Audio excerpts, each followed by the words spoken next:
My fiancé stood before the Halliday Industries board of directors, confidently dismissing concerns about his leadership by saying, "Gentlemen, my wife may be mediocre in every measurable way, but at least she knows her place, which is staying out of decisions that matter."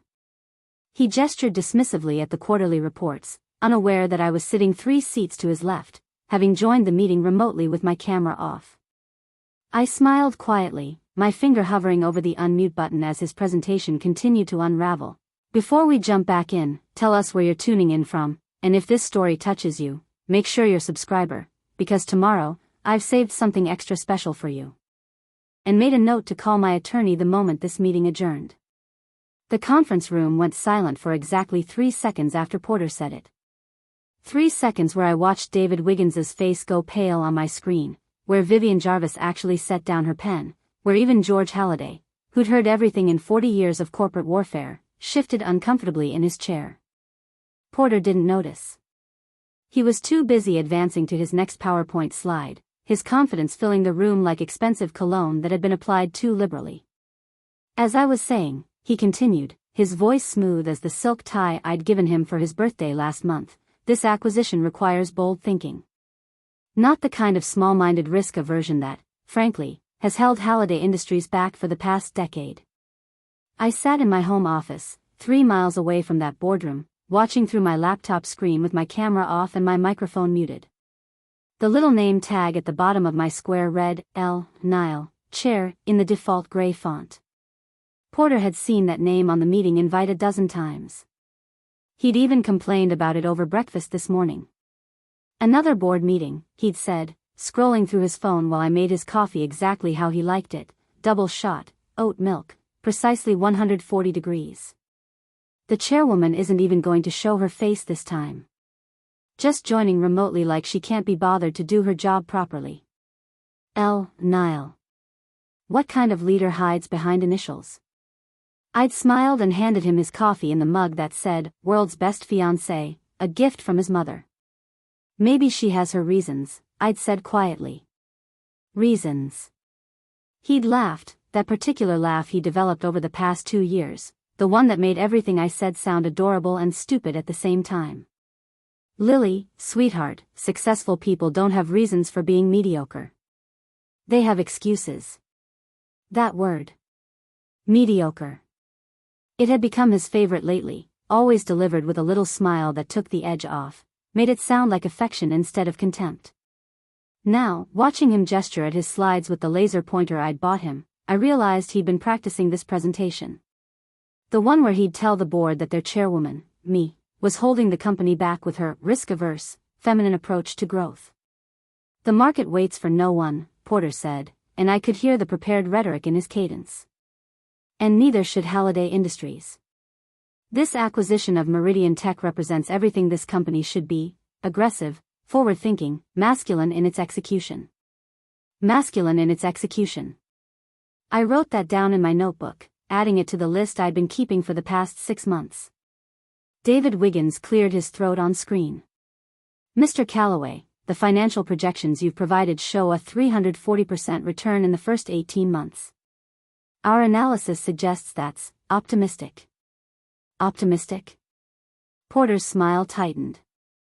"David, with all due respect, your analysis is exactly the problem. You're thinking like an accountant instead of a visionary. You're thinking like," he paused, and I knew what was coming before he said it, "you're thinking like my wife." There it was. The comparison he'd been building toward. "My fiancé," he corrected himself with a small laugh. "Sorry, not married yet, though sometimes it feels like I've been training her for years." Training her. Training me. George Halliday's voice came through, sharp despite his 72 years. "Perhaps we should focus on the numbers, Mr. Calloway." Of course, of course." Porter clicked to the next slide. "But I mention it because it's relevant. My wife, fiancé, Lily, she's in HR at some nonprofit. Sweet girl, works with underprivileged kids, very noble. But when I try to explain corporate strategy to her, she just doesn't get it. She thinks everything should be safe, cautious, small. And gentlemen, that's exactly the energy I'm sensing from this board today. Vivian Jarvis leaned forward. Mr. Calloway, are you suggesting the board's fiduciary concerns are comparable to? I'm suggesting, Porter interrupted smoothly, that sometimes caution is just fear wearing a professional mask. My fiancé is terrified of risk. She kept her money in a savings account earning 0.3% interest until I finally managed her finances for her. She drives a 12-year-old Honda because she's afraid of car payments. She works at a nonprofit making $52,000 a year because she's scared of corporate pressure. He said $52,000 like it was spare change. Like it was something to be embarrassed about. She's mediocre, he continued, warming to his theme now, in every measurable way. But you know what? She knows her place. She doesn't try to sit at tables where strategy is discussed. She doesn't offer opinions on things she doesn't understand. She stays in her lane, and that's why our relationship works. That's the kind of clarity this board needs. Know what you are. Know what you're not. And let the people who understand vision, masculine vision, make the decisions that matter. My finger hovered over the unmute button. Just one click. One click and I could watch his world end in real time. But I didn't click it. Not yet. Because Porter wasn't done. Gentlemen, my wife may be mediocre in every measurable way, but at least she knows her place, which is staying out of decisions that matter. I'm asking this board to have that same clarity. Let me execute this acquisition. Let me show you what bold leadership looks like. Or. He paused for effect, continue down this path of feminine caution and watch our competitors eat our lunch. The silence that followed was different this time. Heavier. I watched David Wiggins look directly at the camera square where my name sat, his expression somewhere between horror and anticipation. Porter took the silence as consideration. I'll take questions now, he said confidently. I clicked unmute, but kept my camera off. I have one, I said quietly. Porter's head snapped toward the speaker mounted in the ceiling, his expression shifting from confidence to confusion in the span of a heartbeat. The voice coming through, my voice, wasn't supposed to be there. I'm sorry, he said, laughing nervously. Who just joined? Niall, I said simply. I've been here the entire time, Mr. Calloway. I tend to keep my camera off during presentations. It helps me focus on substance over style. I watched the color drain from his face as his brain tried to process what his ears were telling him. Niall. Chairwoman. The woman he'd been disparaging for the past 20 minutes. But that couldn't be. My question, I continued before he could finish the thought, is about slide 17. The one where you project a 340% return. Can you walk through how you calculated the customer retention rate for Meridian's existing contracts? Porter's mouth opened. Closed. Opened again. The retention rates are based on industry standards. Industry standard for B2B SaaS is 92%, I said. You've projected 98.5%. That's the retention rate of a company with a monopoly position, which Meridian doesn't have. Could you explain the discrepancy? He stared at the camera now, at the little gray square with my name on it, like if he looked hard enough he could see through to who was really there. I'd need to review my analyst's methodology. Your analyst is Charlie Jarvis. Linda's nephew. He's 24, brilliant with Excel, and 3 weeks into his first job out of business school. I approved his hiring myself. But Mr. Calloway, you just told this board you'd personally verified every number in this presentation. Were you mistaken, or were you lying? The silence in that conference room was so complete I could hear the air conditioning hum through someone's open microphone. I think we should table this discussion for now, George Halliday said carefully. Mr. Calloway, perhaps you'd like to step out while the board confers. Porter didn't move. He was still staring at my camera square, his face cycling through expressions like a slot machine landing on horror. Lily, he whispered. We'll reconvene in 1 hour. Mr. Calloway, thank you for your presentation. I disconnected from the meeting. The silence in my home office felt different than the silence in that boardroom. Preparing and narrating this story took us a lot of time, so if you are enjoying it, subscribe to our channel, it means a lot to us. Now back to the story. Lighter. Like something that had been pressing on my chest for 2 years had finally taken a breath. Let me explain how we got here. I woke at 5:30 every morning, same as I had for the past 2 years. Porter's alarm never went off. I disabled it 6 months into our relationship because he'd said my getting up woke him anyway. He'd framed it as teamwork. I'd understood it as a test I needed to pass. The coffee ritual came first. Porter had specific requirements that had grown more elaborate over time. First, just strong coffee. Then the expensive Italian beans that cost $40 a bag, ground fresh each morning. Then the oat milk because dairy was inflammatory. Then the temperature, never hotter than 140 degrees. This morning, I'd made it exactly right, like always. I'd handed it to him in that world's best fiancé mug and watched him take his first sip without looking up from his phone. Meeting at 9. Big one. The board's going to push back on the Meridian acquisition, but I've got them cornered. Sounds stressful. Not really. I've been managing up for months. The chairwoman is barely engaged anymore. Shows up remotely, never participates. She's basically decorative at this point. Her father built this company, but she's just keeping the seat warm until someone with actual vision takes over. Her father. My father. Thomas Nile had founded Halliday Industries 37 years ago with George Halliday. I'd grown up in boardrooms, playing with calculators while they negotiated terms. My father had taught me to read a balance sheet before I could read chapter books. He died 2 years ago. Heart attack at his desk, reviewing Q3 projections. The will had been simple. I inherited his 47% controlling stake in Halliday Industries and his seat as chair of the board. I'd met Porter 3 months after the funeral, at a nonprofit gala. He was there representing Halliday's corporate social responsibility initiative, a program I'd actually created but let the marketing department take credit for. He'd been charming. Attentive. He'd said things like, "The real wealth in this world is making a difference," and, "I respect people who choose purpose over profit." We'd dated for 6 months before I told him about Halliday. His reaction had been perfect. Supportive. Excited for me. "That's incredible, Lily. You're going to do amazing things with that platform." The proposal came 2 months later. Candlelit dinner, rose petals, a speech about partnership and building an empire together. I'd said yes because I was lonely and he was there and he'd made me feel like maybe I could be both things, Thomas Nile's daughter and someone's beloved wife. That was 18 months ago. The change had been gradual, so gradual I didn't see the pattern until I was standing inside it. The engagement party was where I first saw it clearly. Porter's mother, Claudette Calloway, had insisted on hosting it at the Riverview Country Club.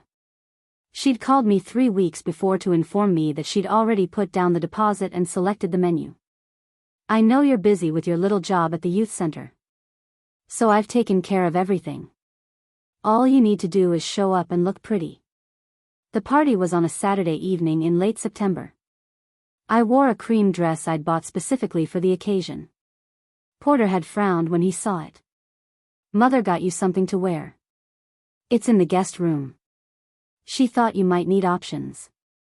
The dress Claudette had selected was red with a neckline cut low enough that I'd need fashion tape and a hem short enough that sitting down would be strategic. I wore my cream dress. The Riverview Country Club was everything I'd expected: crystal chandeliers, white tablecloths, waiters carrying champagne that cost more per bottle than my youth center's monthly office supply budget. The guest list was entirely Porter's people. My sister Dominique was there, standing near the bar looking like she wanted to bolt. She worked as a trauma surgeon at County General. "This is bleak," she whispered when I reached her. "I've been here 20 minutes and 3 different people have asked me what I do, and when I say trauma surgeon, they literally change the subject. One woman, Linda something, told me that emergency medicine was so stressful, and had I considered dermatology because the hours are better for family life. Linda Jarvis. Porter's former boss and current mentor. She'd been the one to recommend him for the position at Halliday, calling me personally to tell me what a brilliant addition he'd be to our leadership team. I'd recused myself from the hiring decision. The executive committee had been unanimous. Porter was impressive on paper, Wharton MBA, 6 years at Jarvis Financial, excellent references. What I didn't know then was that Linda and Claudette played bridge together. That the excellent references included conversations about how Porter was looking to settle down with the right kind of girl. There you are. Claudette appeared at my elbow, her smile bright and sharp. She looked at my cream dress with an expression like she'd discovered mold. Oh, darling. You didn't wear the dress I picked out? This one felt more like me. Exactly the problem. She laughed, touching my arm with fingers that felt like claws. Porter needs someone who can shine at these events. That dress makes you look like you're attending a funeral. Dominique's hand found mine under the table, squeezing hard. Mother, I think Lily looks beautiful, Porter said, materializing beside us. Of course you do, sweetheart. You're in love. But love doesn't photograph well. Lily, dear, perhaps you could do something about your hair? It's looking a bit flat. I'd spent 45 minutes on my hair that morning. Actually, Linda Jarvis said, joining our circle, I think Lily's style is very authentic. Very earnest. Earnest. The way she said it made it sound like a diagnosis. Linda, darling. Claudette air-kissed both her cheeks. I was just telling Lily she should take more pride in her appearance. First impressions matter so much, especially now that Porter is moving up in the world. When Porter first told me he was engaged, I pictured someone more polished. But then he explained about Lily's work at the nonprofit, and I thought, how refreshing. A man secure enough to be with a woman who's less ambitious. Less ambitious. Porter's hand found the small of my back, applying just enough pressure that anyone watching would think it was affectionate rather than controlling. Lily's ambitions are different from mine. She wants to help people. I want to build empires. It's complementary. How lovely, Linda said. A proper division of labor. Though Lily, dear, you might want to consider cutting back on the nonprofit work once you're married. Porter's going to need a wife who can host properly. Available. Like I was a resource to be allocated. I stood there in my cream dress with wine stains threatening and smiled like this was exactly the life I'd chosen. The engagement party was where I first saw it clearly, though I'd been seeing pieces of it for months without recognizing the shape they made. Porter's mother, Claudette Calloway, had insisted on hosting it at the Riverview Country Club. Not asked, insisted. She'd called me 3 weeks before the event to inform me that she'd already put down the deposit and selected the menu and compiled the guest list. I know you're busy with your little job at the youth center, she'd said, her voice dripping with the kind of concern that wasn't concern at all. So I've taken care of everything. All you need to do is show up and look pretty. You can manage that, can't you, darling? I should have said no. Should have insisted on at least seeing the guest list.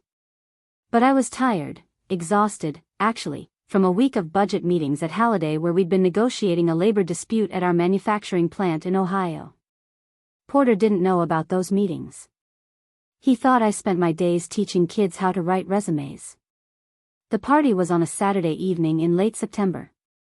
I wore a cream dress I'd bought specifically for the occasion, something elegant but understated. Porter had looked at it when I came downstairs and frowned. Is that new? He'd asked. Yes. Do you like it? It's fine.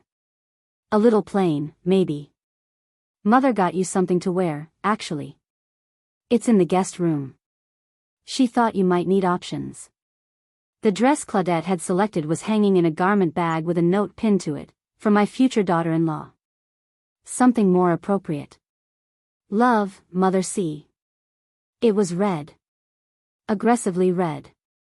With a neckline cut low enough that I'd need fashion tape to keep it decent and a hem short enough that sitting down would be a strategic maneuver. I wore my cream dress. The Riverview Country Club was everything I'd expected: crystal chandeliers, white tablecloths, waiters in black tie carrying trays of champagne that cost more per bottle than my youth center's monthly office supply budget. The guest list was entirely Porter's people. His colleagues from his previous job at Jarvis Financial. His college friends who'd all gone into consulting or private equity. His mother's bridge club. His father's golf buddies. My sister Dominique was there, standing near the bar looking like she wanted to bolt. She worked as a trauma surgeon at County General, and I could see her checking her watch every few minutes, probably hoping for a code that would give her an excuse to leave. "This is bleak," she whispered when I finally made it over to her. "I've been here 20 minutes and 3 different people have asked me what I do, and when I say trauma surgeon, they literally change the subject. One woman, Vivian something, told me that emergency medicine was so stressful, and had I considered dermatology because the hours are better for family life." Vivian Jarvis. Porter's former boss and current mentor. She'd been the one to recommend him for the position at Halliday, calling me personally to tell me what a brilliant addition he'd be to our leadership team. I'd recused myself from the hiring decision, obviously. Let the executive committee make the call. They'd been unanimous. Porter was impressive on paper, Wharton MBA, 6 years at Jarvis Financial, excellent references. What I didn't know then was that Vivian and Claudette played bridge together. That the excellent references included conversations about how Porter was looking to settle down with the right kind of girl, and how lucky he'd be to find someone established but not threatening. I didn't know that I'd been selected as much as I'd selected him. "There you are." Claudette appeared at my elbow, her smile bright and sharp. She looked at my cream dress with an expression like she discovered mold on expensive cheese. "Oh, darling. You didn't wear the dress I picked out?" "This one felt more like me," I said. "Exactly the problem." She laughed, touching my arm with fingers that felt like claws through the fabric. "Porter needs someone who can shine at these events. Someone who commands attention. That dress makes you look like you're attending a funeral, not celebrating your engagement." Dominique's hand found mine under the table, squeezing hard. "Mother," Porter said, materializing beside us with 2 champagne flutes, "I think Lily looks beautiful." "Of course you do, sweetheart. You're in love." Claudette took one of the champagne flutes from his hand and drained half of it in one go. "But love doesn't photograph well, and the society photographer is here.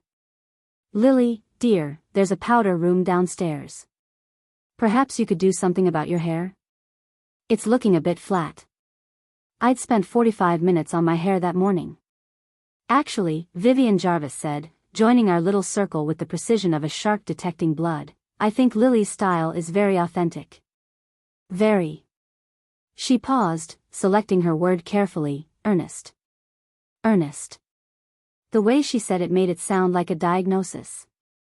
"Vivian, darling." Claudette air-kissed both her cheeks. "I was just telling Lily she should take more pride in her appearance. First impressions matter so much, especially now that Porter is moving up in the world." "Oh, absolutely."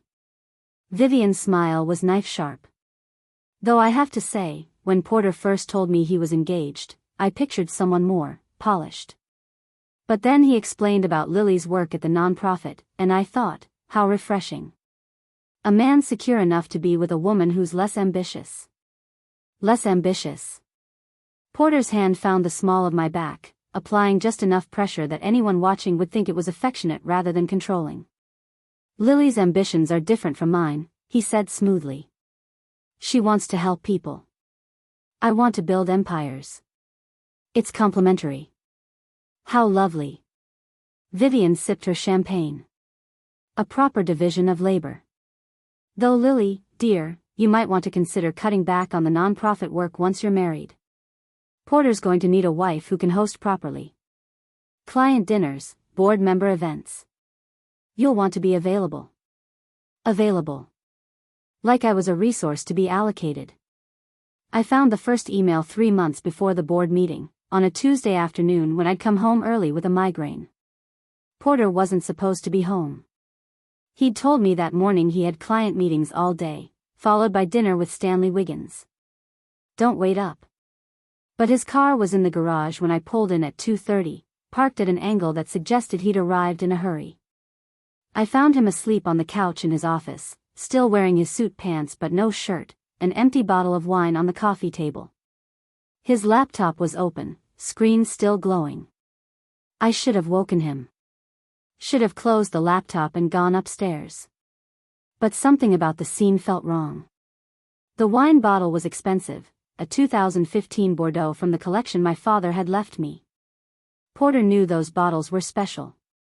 I looked at the laptop screen. His email was open. The message at the top was from someone named Linda Halliday, George's daughter. I knew Linda peripherally. She worked in marketing, lived in Boston. The subject line read, timeline. I clicked it before I could talk myself out of it. Porter. Dad suspects something. Asked me directly yesterday about problems with the meridian numbers. I played dumb, but he's not stupid. We need to move faster. Vote is next month. Get 3 board members on our side before then. We can force it through even if Dad objects. Linda J. is already with us. Stanley is wavering but he'll follow the money. David Wiggins is the problem. Has your fiancé said anything? I know you keep her out of business discussions, but she might have heard something from the youth center board. We're so close. Once Meridian goes through and the company takes the hit, Dad will have to step down. You'll be perfectly positioned. Just keep playing devoted son-in-law-to-be for a few more months. L. I read it 3 times, my migraine forgotten, my hands completely steady as I scrolled down to Porter's response from 2 days ago. Linda. Lily knows nothing. I could tell her we were planning to burn down the factory and she'd smile and ask if I needed lunch packed. She's useful because she's decorative and unambitious.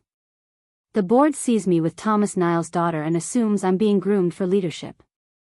They have no idea she has 0 interest in actually running anything. David is the key. He trusts her for some reason, probably that bleeding heart thing they both have. If you can create a situation where David needs to step aside from the vote, we're clear. Linda J. is working on it. Something about a conflict with her nephew's position. Should be enough to sideline him. 3 more months and this is done. Halliday will be ours. P. I sat down in Porter's desk chair, the leather still warm.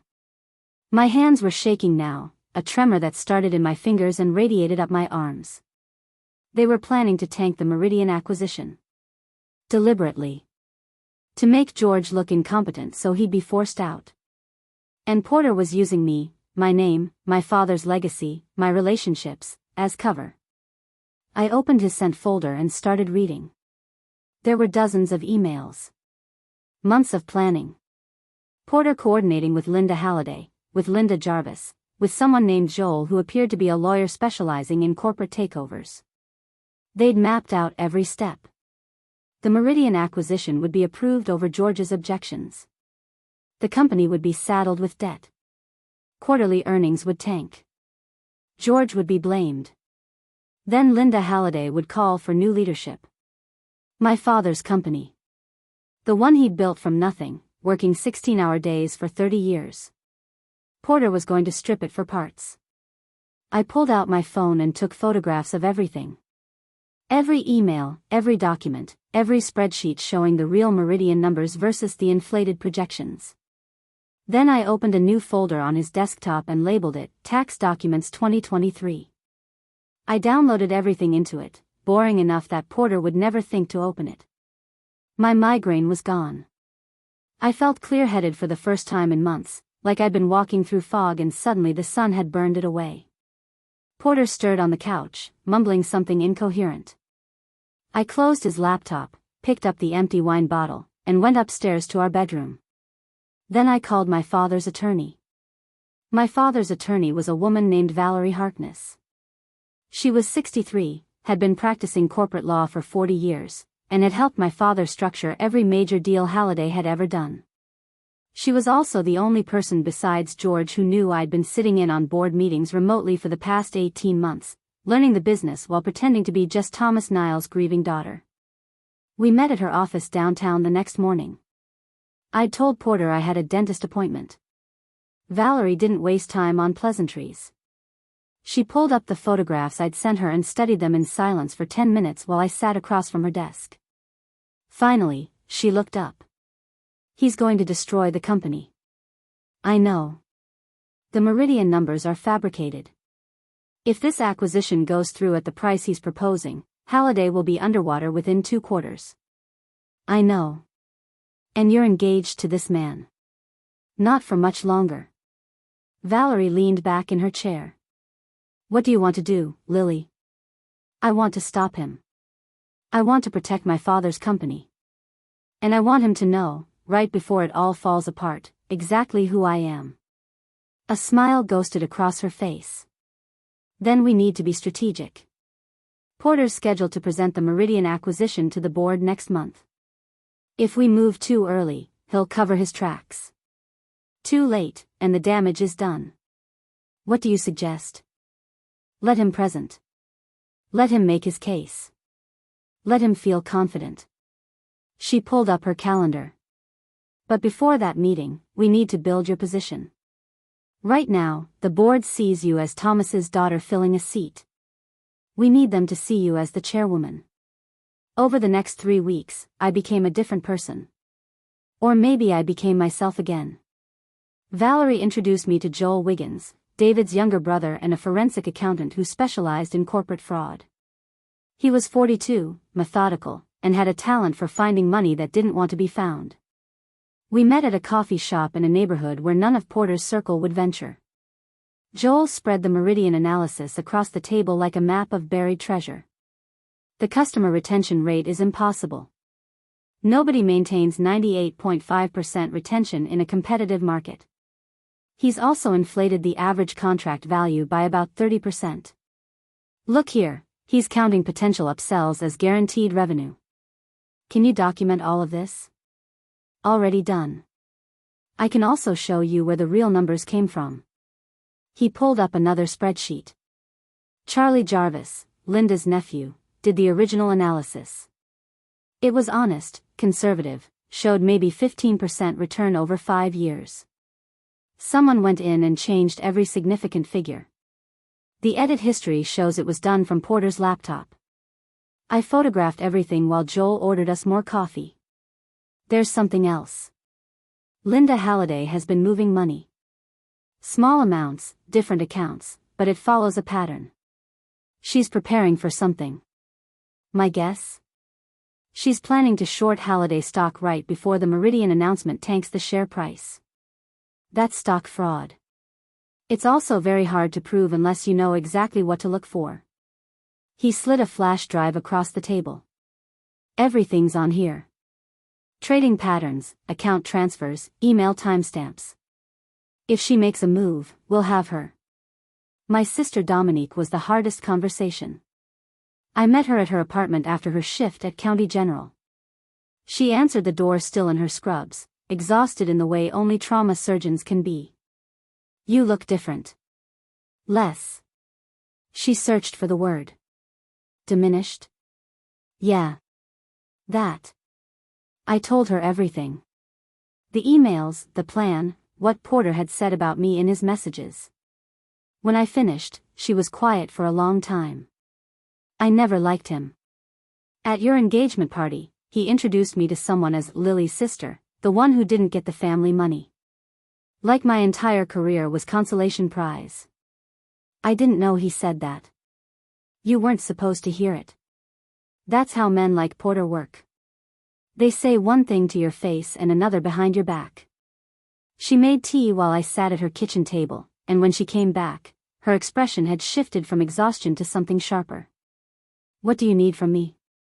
I need you at the board meeting. As a witness. And I need you to be ready to help me pack up everything from the house the same day. Done. What else? Help me remember who I was before him. Before I started making myself smaller so he could feel bigger. Dominique reached across the table and took my hand. Lil, you were never small. You just forgot how much space you're allowed to take up. I started testing Porter 2 weeks before the board meeting. Small things at first, strategic questions designed to gauge how much he underestimated me. We were having dinner at home on a Thursday night, a rare evening when he wasn't networking. I'd made his favorite, pan-seared salmon with saffron rice, and poured him wine from my father's collection. "How's the Meridian deal coming along?" Porter looked up from his phone, surprised I'd asked. "Fine. Board meetings in 2 weeks. Should be straightforward. David seems concerned about it. I ran into him at the coffee shop yesterday. He mentioned something about the customer retention projections being optimistic." His jaw tightened. "David's too conservative. It's why he'll never make it past CFO. He seems smart, though." "Smart and ambitious aren't the same thing, Lily." Porter set down his phone. "David's the kind of guy who's happy being careful. There's nothing wrong with that, but it's not leadership material." "What is leadership material?" "Vision. Risk tolerance. The ability to see what others can't." He reached across the table and took my hand. "It's why you're so good at what you do, sweetheart. You see people who need help, and you help them. That's beautiful. But it's not the same as seeing a market opportunity and having the guts to exploit it." "The Meridian acquisition, what's the total cost?" $47 million. "Why?" "Just curious." "That's a lot of money." Porter laughed, the sound patronizing. "Baby, you still think in terms of your nonprofit budget. $47 million is nothing in corporate terms. It's barely a blip.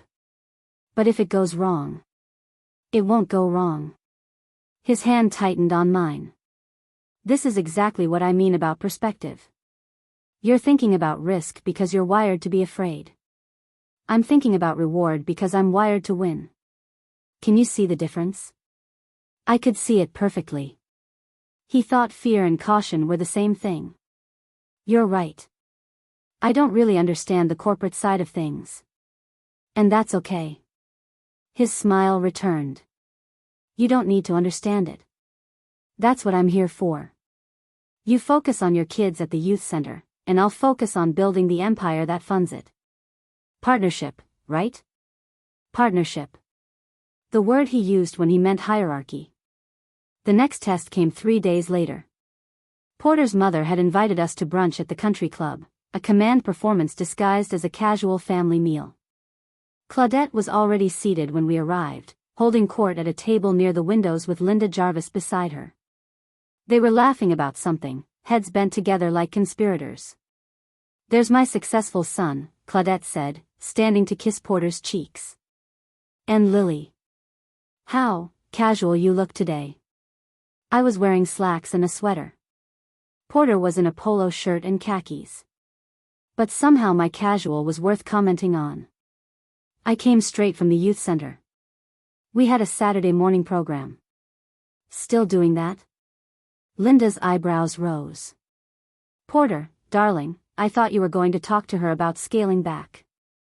Once you're married, she'll need to be more available for entertaining." "We've discussed it," Porter said smoothly, pulling out my chair. "Lily's very committed to her projects." Projects.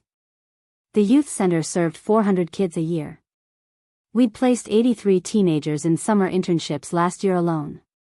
"Speaking of projects," Claudette said, "Linda and I were just discussing the Meridian acquisition. It's very exciting, Porter." Such bold thinking. "The board votes in 2 weeks. Should be unanimous." "George isn't convinced," I said quietly. All 3 of them turned to look at me. He told me he had concerns about the valuation. Porter's smile went rigid. "When did you talk to George?" "Last week. He called to ask how I was doing." "We talked for a while." "About the Meridian deal?" "He mentioned it. Asked if I'd looked at the projections." I met Porter's eyes steadily. I told him I hadn't. "That you handle all the business stuff."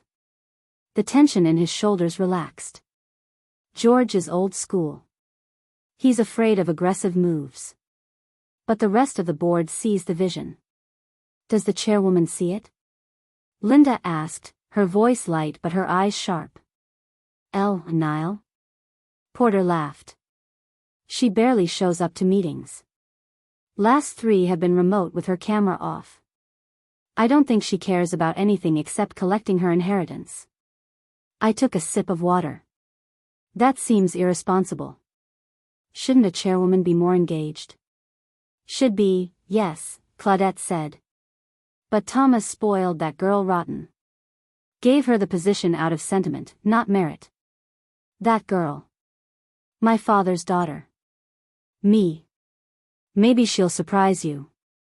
Porter reached over and squeezed my knee under the table. That's sweet, honey. But some people are exactly what they appear to be. No hidden depths. No secret competence. I smiled and let him believe it. The board meeting was scheduled for 9 a.m. on a Tuesday. I logged in at 8:45 from my home office, camera off, microphone muted, my name appearing in that small gray rectangle, Niall, chair. Porter had left the house at 7, kissing my forehead and telling me he'd be home late. Big day, he'd said. Career-defining, really. After this, everything changes. He had no idea how right he was. I watched the board members join one by one. George Halliday arrived first, his face grave. David Wiggins joined from his office, his background a wall of finance books. Vivian Jarvis appeared wearing a red power suit that probably cost more than a month of youth center operating expenses. Stanley from business development logged in eating a breakfast sandwich. Porter was the last to join, walking into the conference room with the kind of confidence that comes from believing you've already won. He carried a leather portfolio, the one I'd given him for Christmas, and wore his lucky tie, navy with thin silver stripes. Good morning, everyone, George said, his voice carrying the weight of his 72 years. We have one item on today's agenda, the proposed acquisition of Meridian Tech Mr. Calloway will present, followed by discussion and a vote. Porter, the floor is yours. Porter's presentation was polished. I'd seen him practice it in our home office, perfecting every gesture, every emphasis. He opened with market analysis, positioning Halliday as falling behind competitors. He showed growth projections that looked impressive if you didn't know they were fabricated. The technology sector is moving at unprecedented speed, he said, his voice rich with conviction. Companies that hesitate get left behind. Companies that act decisively, boldly, they're the ones that dominate the next decade. He clicked to the financial projections. The slide showed Meridian's supposed customer base, retention rates, revenue streams. Every number calculated to make the acquisition look inevitable. We're looking at a 340% return within 18 months, Porter said. Conservative estimates put us at market leadership in our sector within 3 years. This isn't just an acquisition. It's a declaration that Halliday Industries is done playing it safe. David Wiggins cleared his throat. Porter, these retention rates, 98.5%, that seems unusually high for a competitive market. It reflects Meridian's superior product quality, Porter said smoothly. Their customer satisfaction scores are industry-leading. Could you share those satisfaction scores? David asked. I don't have them in this presentation, but I can get them to you. And the contract values, you're showing an average of $340,000 per enterprise client. Our analysis showed closer to $240,000. Porter's smile tightened slightly. Your analysis may be looking at current values. I'm projecting growth based on upsell potential. So these numbers assume upsells that haven't happened yet? They assume, Porter said, his voice developing an edge, that will actually manage these clients properly. With all due respect, David, this is the difference between accounting and strategy. You're looking at what is. I'm looking at what could be. George leaned forward. Porter, the board needs to understand the risk profile here. If these projections don't materialize. They'll materialize, Porter interrupted.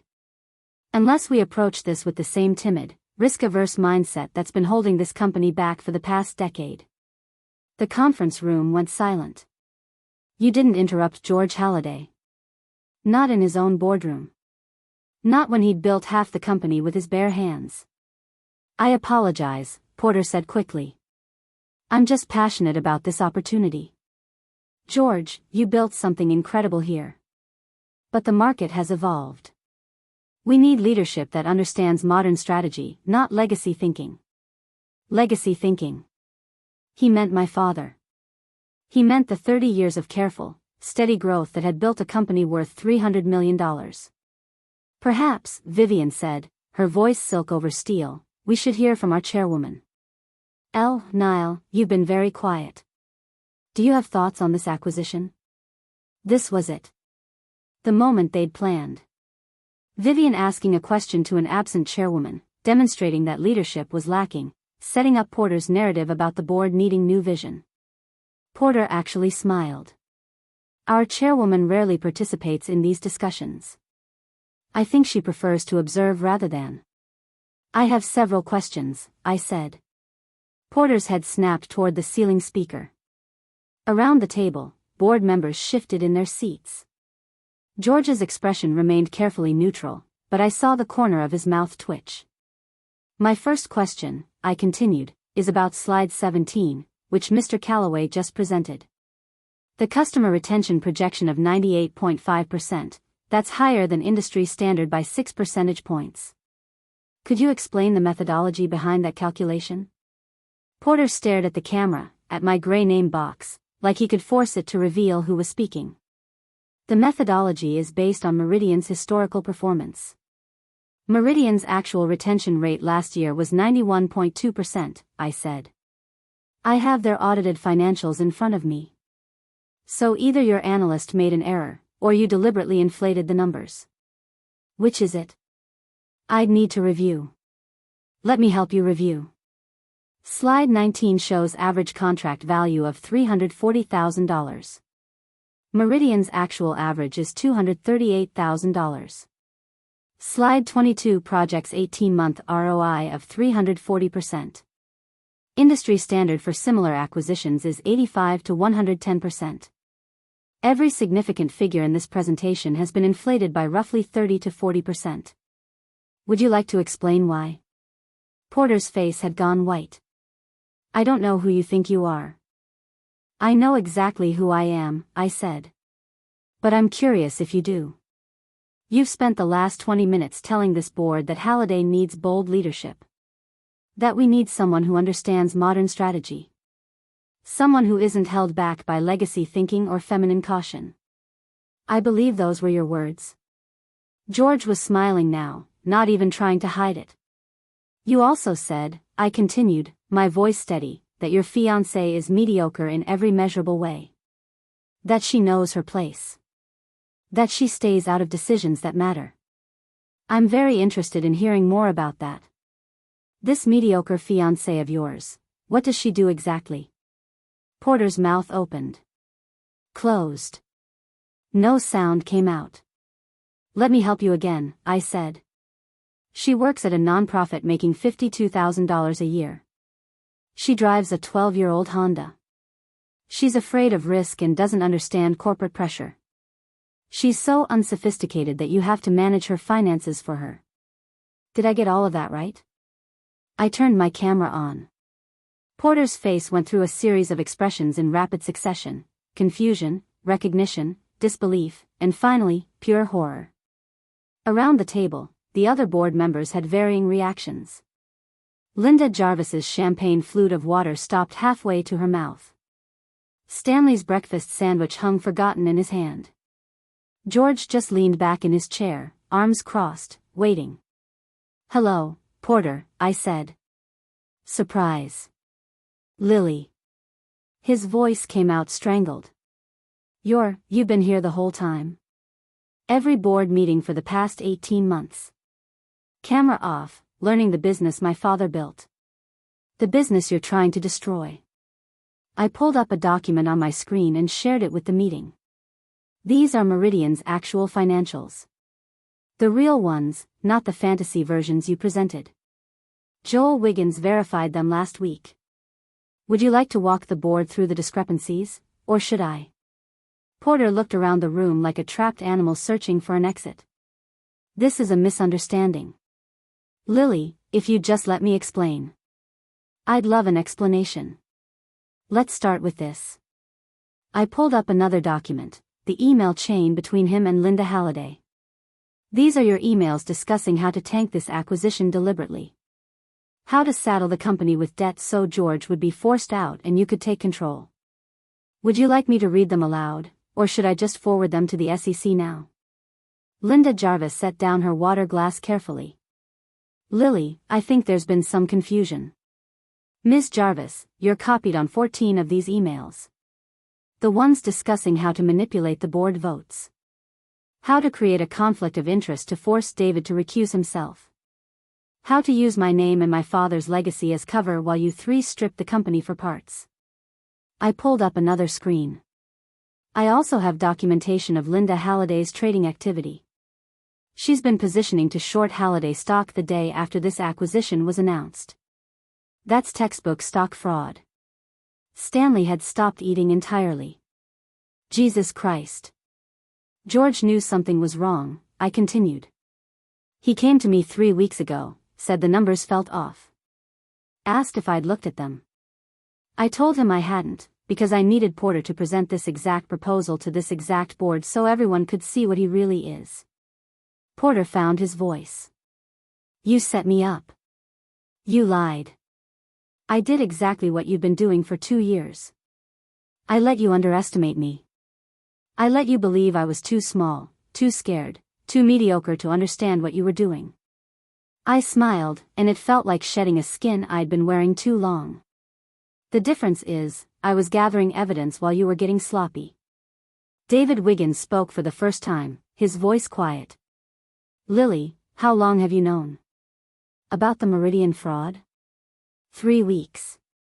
About Porter's real opinion of me? I pulled up one more email, the one where Porter had written to Linda Halliday about how I was useful because I was decorative and unambitious. Long enough. I watched Porter read his own words on the screen, watched him understand that there was no talking his way out of this. No charm or deflection that would work when the evidence was this complete. The board will vote on the Meridian acquisition, I said. But first, I'm exercising my authority as chairwoman to suspend Mr. Calloway from all company activities pending an investigation into financial fraud, breach of fiduciary duty, and conspiracy to commit securities violations. George, do I have your second? Seconded, George said immediately. All in favor?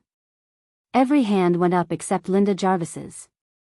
Even Stanley voted yes, his loyalty apparently not extending to career suicide. Motion carries. I looked directly at Porter through the camera. Security will escort you from the building. Your company laptop, phone, and access credentials will be revoked immediately. You have 48 hours to return any proprietary documents in your possession. After that, our attorneys will be in contact. Porter stood slowly, his chair scraping against the floor. You're making a mistake, Lily. Without me. Without you, this company will be exactly what my father built it to be. Ethical. Sustainable. Real. I paused. Security is outside the conference room. Please don't make this harder than it needs to be. He left without another word, and I watched through the conference room camera as 2 security officers flanked him, walking him down the hallway toward the elevators. His perfect posture was gone. He looked smaller somehow, diminished. When the conference room door closed behind him, I unmuted my microphone again. I apologized to the board for the drama. But I needed everyone to see what Porter was proposing before I revealed the fraud. Clean hands all around. Lily, David said gently, are you okay? I'm better than okay. And I meant it. The weight I'd been carrying for 2 years, the constant self-doubt, the feeling that I was always slightly wrong in every space I occupied, was gone. George, can you take over the meeting? I need to make some calls. Of course. And Lily? Your father would be proud. I logged off before anyone could see my eyes getting wet. The first call I made was to Valerie Harkness, my attorney. She answered on the first ring. How'd it go? He's out. Security's walking him out now. Good. I've already filed a civil suit on behalf of the company for the fraud. And I've alerted the SEC and the State Attorney General's office. They'll want to talk to you, probably this afternoon. I'm ready. I know you are. How do you feel? I looked around my home office, at the desk where I'd worked for 2 years pretending to be less than I was, at the bookshelf full of business strategy books Porter assumed were decorative. Free, I said. The second call was to my sister Dominique. She was between surgeries, her voice rushed. Tell me you destroyed him. Completely. Thank God. I'm coming over tonight with wine and we're burning everything he ever gave you. Deal. The third call was to the youth center. My assistant director Linda answered, sounding harried. Lily, thank God. We have a crisis with the HVAC system and the plumber says. I'll be there in 40 minutes, I said. And Linda? Clear my schedule for this afternoon. I have some things to take care of at home. Porter called 17 times in the first hour. I didn't answer. I was too busy watching the dominoes fall from my home office, my phone lighting up with notifications. The first domino was internal. At 10:47 a.m., David Wiggins sent a company-wide email announcing Porter Calloway's suspension. Professional, clinical, revealing nothing except that he was no longer employed by Halliday Industries. By 11:15, the rumor mill had started. My phone buzzed with a text from Charlie Jarvis. Is it true Porter got fired? Everyone's freaking out. I didn't respond. At noon, the SEC called. A woman named Agent Patricia Chin introduced herself and asked if I could come to their offices. Today, if possible. We'd like to move quickly on this. I arrived at the federal building at 2 p.m. with Valerie Harkness beside me, her briefcase full of evidence we'd compiled over 3 weeks.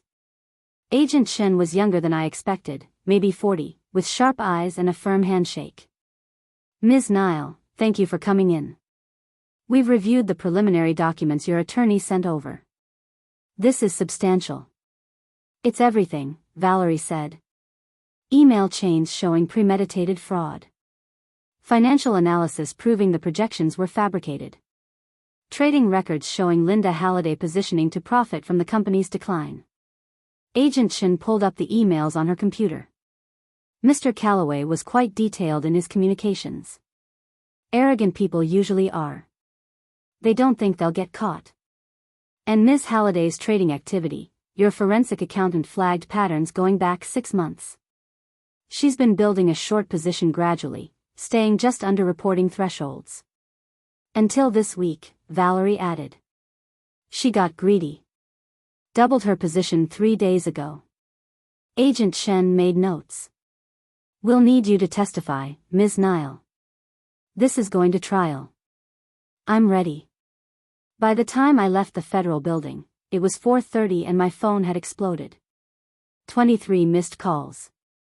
14 from Porter, 6 from his mother Claudette, 3 from unknown numbers. The voicemail started calm and deteriorated rapidly. Lily, this is insane. Call me. You don't understand what you're doing. You're destroying my career over a misunderstanding. Then anger.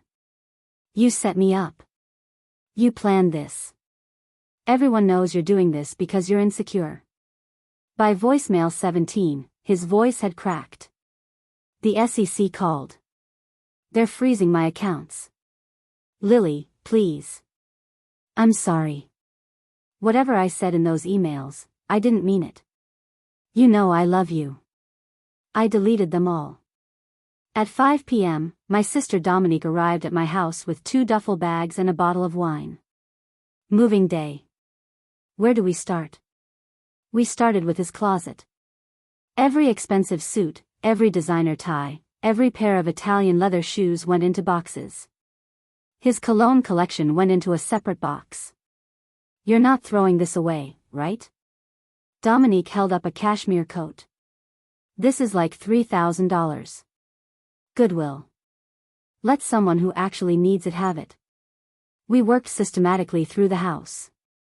His office supplies, his books, his framed photographs. The coffee maker that cost more than my monthly grocery budget.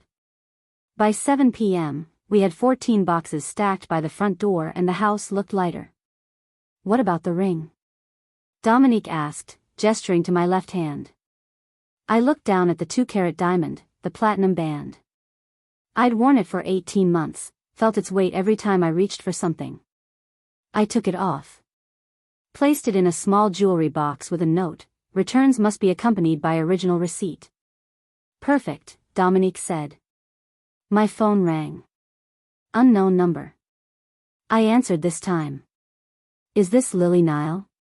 A woman's voice, professional. Speaking. "This is Jennifer Martinez from the Business Journal. I'm writing a story about the situation at Halliday Industries. Several sources have confirmed that Porter Calloway was suspended today. Would you be willing to comment?" I looked at Valerie, who nodded. Mr. Calloway was suspended after the board became aware of evidence suggesting financial misconduct. The matter has been referred to the SEC. Halliday Industries takes our responsibilities seriously, and we will cooperate fully. There are also reports that you and Mr. Calloway were engaged. Can you confirm? That engagement has been terminated. Because of the fraud? Because I remembered my worth. Jennifer was quiet for a moment. Can I quote you on that? Please do. After I hung up, Dominique poured us each a glass of wine. To remembering your worth. To never forgetting it again. We were halfway through the bottle when someone started pounding on the front door. Not knocking, pounding, with both fists. "Lily." Porter's voice, raw and desperate. "I know you're in there. Open the door." Dominique stood immediately. "I'm calling the police." "Wait." I walked to the door, looked through the peephole. Porter was standing on my porch in his undone suit, his tie loose, his hair disheveled. "Lily, please. We need to talk." I opened the door but kept the chain lock engaged, creating a gap of about 3 inches. "There's nothing to talk about, Porter. You destroyed my life. First 90% of Act 10 remains unchanged until the very end." After I hung up, Dominique raised her glass again. "To the chairwoman." To being underestimated, I countered. "May we use it wisely and only when absolutely necessary." We clinked glasses and drank, and through the window I could see the city lights spreading out below, each one representing someone living their own complicated life. Somewhere out there, Porter was probably calling his lawyer or his mother or anyone who would listen to his version of events. But his version didn't matter anymore. The only version that mattered was the truth, and the truth was documented in emails and spreadsheets and SEC filings and board meeting transcripts. The truth was that I'd spent 2 years being told I was mediocre, and I'd spent those same 2 years becoming exactly the person my father had trained me to be. A leader. A strategist. Someone who understood that real power wasn't loud or obvious, it was patient and precise and absolutely devastating when deployed correctly. "What are you thinking about?" Dominique asked. "How quiet it is. How much space there is when you're not constantly making yourself smaller. You going to fill that space?" "Already am." Sunday dinner at Dominique's apartment became a tradition I hadn't realized I'd been missing. She lived in a converted brownstone in a neighborhood Porter had called transitional, which was his way of saying it wasn't expensive enough to matter. Her apartment was filled with mismatched furniture and medical textbooks stacked on every surface. It felt like home in a way my pristine apartment never had. She was making pasta when I arrived, something simple with garlic and olive oil that filled the small kitchen with warmth. No marble countertops, no expensive espresso machines. Wines on the counter. Pour yourself something that doesn't cost more than my car payment. I laughed and found a bottle of $12 Chianti. "How was your shift?" 3 GSWs, 2 MVAs, and a kid who swallowed a quarter. Standard Saturday. She drained the pasta, tossed it with the garlic oil. "How are you holding up?" "Better. The board meeting tomorrow makes it official. No more hiding." "Good." You were never meant to hide. We ate at her small kitchen table, the kind that wobbled slightly and required a folded napkin under one leg. Porter would have hated it. I loved it.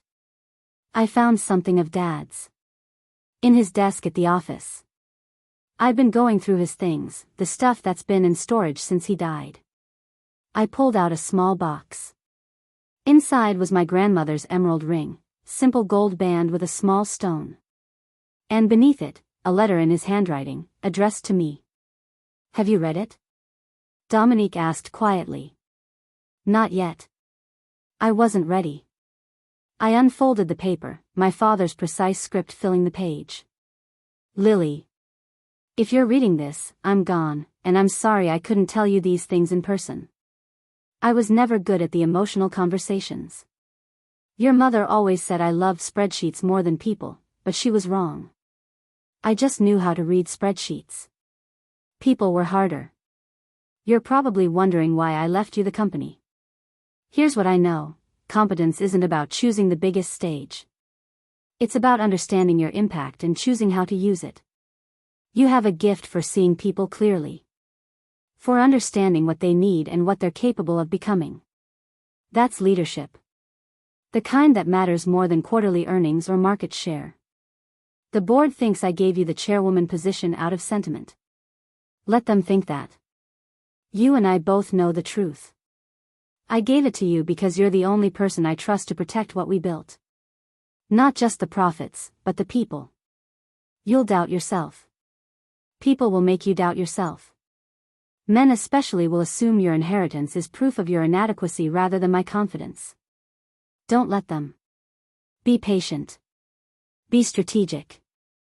And when the time comes to act, be absolutely ruthless in protecting what matters. I love you. I'm proud of you. Dad. I read it twice, my vision blurring on the second pass. Dominique reached across the table and took my hand. He knew. He knew I'd need to hear this. He knew you were exactly what that company needed. The question is, do you know it now? I folded the letter carefully, placed it back in the box. I'm starting to. Good. Because that patient, strategic, absolutely ruthless thing? You nailed it with Porter. She raised her wine glass. To Thomas Nile, who raised a daughter smart enough to let idiots underestimate her. To Dad. We finished dinner talking about everything except Porter and the company. Dominique told me about the resident she was mentoring, a young woman from the same neighborhood where our youth center operated. I told her about the new after-school program we were launching. This was the life Porter had called mediocre. This table, this conversation, this work. As I was leaving, Dominique pulled something from her pocket, the small velvet box with my grandmother's ring. You left this when you moved out. I wasn't sure if you'd want it back. Grandma wore this every day of her life. Through the depression, through raising 3 kids alone after Grandpa died, through everything. I slipped it onto my right hand, where it belonged. She was tougher than steel, Dominique agreed. Just like her granddaughter. The ring caught the light, modest and real and absolutely mine. Tell me something. Did you ever like Porter? Even at the beginning? Dominique was quiet for a moment. Honestly? No. At your engagement party, he introduced me to someone as the sister who chose saving lives over building wealth, like my entire career was a consolation prize. That's when I knew he saw people as resources, not humans. Why didn't you say anything? Would you have listened? I thought about the woman I'd been 18 months ago, lonely and grieving and so desperate to not be alone. Probably not. Exactly. Some lessons you have to learn yourself. The good news is, you learned it. And you're going to make damn sure no one forgets it. Monday morning, I arrived at Halliday Industries headquarters at 8 a.m. Not to hide in remote meetings or slip in through side entrances, but through the front doors with my head up and my grandmother's ring on my right hand. The lobby was marble and glass, modern without being cold, exactly as my father had designed it. The receptionist looked up and did a double take. Ms. Nile, she said, surprised. Good morning. The board is gathering in the executive conference room. Thank you, Rachel. I'd learned her name 2 weeks ago, after 18 months of walking past her desk without asking. How's your daughter doing? You mentioned she was starting college this fall. Rachel's face lit up. She loves it. Art history major. I still don't know how we're paying for it, but she's happy. That's what matters. I took the elevator to the top floor, watching the city shrink below me as I rose. Porter's office, former office, was dark as I passed, his nameplate already removed from the door. By tomorrow, someone else would occupy that space. Someone honest, hopefully. The executive conference room was full when I entered. George sat at the head of the table, but he stood when he saw me, gesturing to the chair at his right. The chairwoman's seat. My seat. Good morning, Lily. George. I nodded to the others. David. Stanley. Vivian. Vivian had the decency to look uncomfortable. She'd barely escaped indictment herself. Dominique Jarvis, my attorney, had made it clear that cooperation was Vivian's only path forward. She'd given testimony against Porter and Linda in exchange for immunity. Her reputation was destroyed, but at least she wasn't facing prison. Let's make this official, George said, pulling out a document. The board has voted unanimously to confirm Lily Nile as permanent chairwoman of Halliday Industries. No more interim position. No more hiding behind initials. You're the leader this company needs, and we're ready to follow that leadership. David slid the document across to me. We've also revised the compensation package. Your father took a modest salary because he didn't need the money. But this position deserves proper compensation, regardless of inheritance. I scanned the numbers. It was more than fair. More than I'd expected. There's one condition, George added. You keep doing what you're doing at the youth center. We're making Halliday's community investment program a core part of our mission, not just a tax write-off. Your work there isn't separate from your work here. It's all the same work, building things that last. I signed the document with my father's fountain pen, the one Dominique had given me from his desk.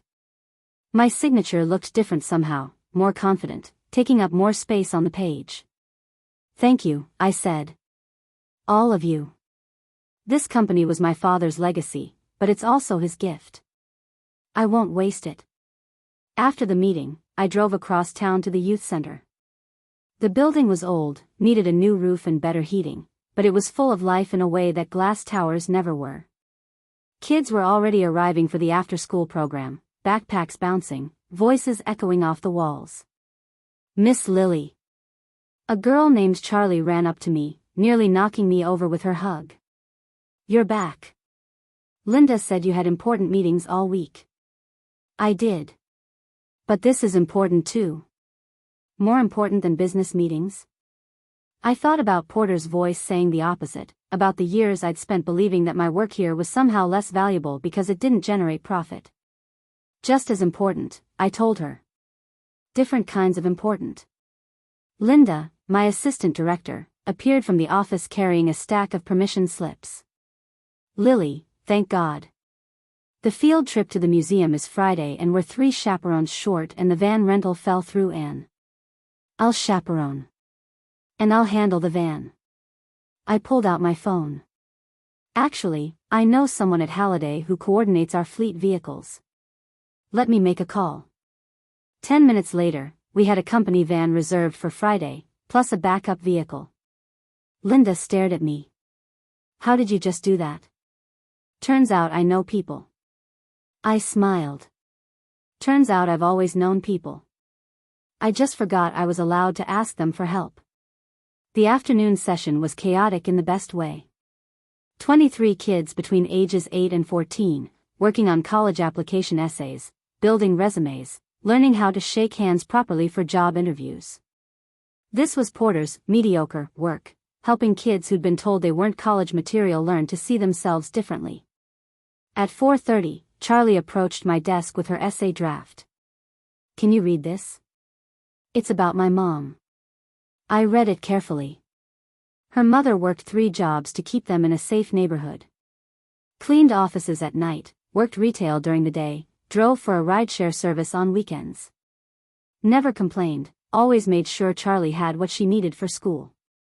This is beautiful, I told her. Your mom sounds extraordinary. Miss Lily, can I ask you something? Of course. Linda said you're in charge of a big company now. But you still come here. Why? I thought about how to answer that, about the speech Porter would have given about charitable obligations and social responsibility and tax benefits. Because this is where I see what matters, I said finally. At the company, I manage numbers and strategies. Here, I see people becoming who they're meant to be. Your essay about your mom? That's going to help you get into college. And then maybe you'll come back and help other kids write their essays. That's not charity, Charlie. That's investment. The kind that compounds forever. She thought about that. So it's all connected? The business stuff and the helping stuff? Exactly connected. My dad taught me that. Build things that last, that help people build more things that last. It's all the same work. At 6 p.m., after the last kid was picked up and Linda had locked the front door, I sat in my office, really just a desk in a converted storage room, and looked at the 2 business cards on my desk. One said, Lily Nile, Chairwoman, Halliday Industries, in embossed letters on expensive cardstock. The other said, Lily Nile, Executive Director, Riverside Youth Center, in simple black ink on regular stock. Porter had understood only one of these cards. Had seen only one as legitimate. But they were both me. Both real. Both exactly where I belonged. I drove home as the sun set, turning the city gold. My apartment, with Porter's things gone and my own space reclaimed, was quiet when I entered. But it was the good kind of quiet, the kind that felt like possibility instead of loneliness. Tomorrow, the SEC investigation would continue. Porter would probably call again, or his lawyer would. The board would want updates on the Meridian situation and new acquisition targets. The youth center needed funding proposals written. But tonight, I made myself dinner in my kitchen, poured myself a glass of that $12 Chianti, and sat by the window watching the city lights flicker on one by one. Somewhere out there, Porter was probably still calling me mediocre. Let him. I knew exactly what I was worth. Up next, you've got 2 more standout stories right on your screen. If this one hit the mark, you won't want to pass these up. Just click and check them out. And don't forget to subscribe and turn on the notification bell so you don't miss any upload from us.